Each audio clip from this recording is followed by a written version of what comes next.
ক্রিকেটীয় অর্জনে মাশরাফি মুর্তজা বাংলাদেশের উজ্জ্বলতম নক্ষত্রগুলোর একটি, অথচ কি নিদারুণ সময়ের মধ্য দিয়ে যাচ্ছেন তিনি। রাজনীতিতে জড়িয়ে 2019 বিশ্বকাপে প্রস্তুতি ঠিকঠাক নিতে পারেননি, উপহার দিয়েছেন ইতিহাসের অন্যতম বাজে পারফরম্যান্স। এরপর থেকে তাকে নায়কের আসন থেকে নামিয়ে খলনায়ক ভাবতে শুরু করেছিল ক্রিকেট প্রেমীদের বড় একটা অংশ। কিন্তু যে রাজনীতির কারণে এত কিছু, সেটু তার স্থায়ী সঙ্গী হল না। আওয়ামী লীগের পতনের মধ্য দিয়ে দুইবারই সংসদ সদস্য নড়াইল অ্যাক্ট্রেসের রাজনৈতিক জীবনে নেমে আসে স্থবিরতা। এমনকি সরকারি পদত্যাগের দিন নড়াইলে তার বাড়িঘর পুড়িয়ে দেওয়া হয়েছে। রাজনীতিবিদ হলেও তিনি কিন্তু এখনও পুরোদস্ত cricketer. Bangladesh premier league BPL, Dhaka premier league ডিপিএলে খেলেছে নিয়মিত। আন্তর্জাতিক ক্রিকেট থেকে অবসর নেননি, কিন্তু এখন এই পরিস্থিতিতে ক্রিকেট নিয়ে তার ভাবনা কী?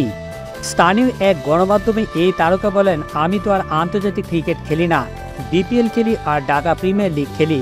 ভেবেছিলাম আর এক মৌসুম খেলে হয়তো বাদ দেব। এখন যে পরিস্থিতি, তাতে আদৌ বিপিএল হয় কিনা বা ঢাকা লিগ হয় কিনা কে জানে। সময় হলে পরিস্থিতি বুঝে সিদ্ধান্ত নেব।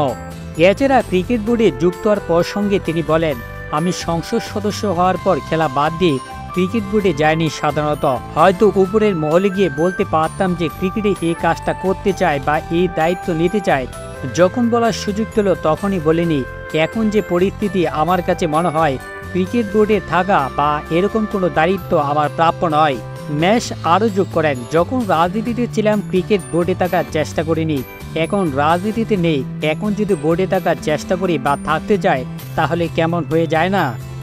তবে যার রক্তে ক্রিকেট মিশে আছে, সে সুযোগ পেলেই ক্রিকেটের সঙ্গে কাজ করবে, এমনটা জানিয়ে তিনি বলেন, যদি ছোট কোনো প্ল্যাটফর্মের সুযোগ আসে সেই জায়গা থেকে চেষ্টা করতে পারি, কিন্তু বড় পরিসরে বা বোর্ডে গিয়ে বলবো, সেটা অনেকটা সুযোগ সন্ধানী ব্যাপার হয়ে যাবে।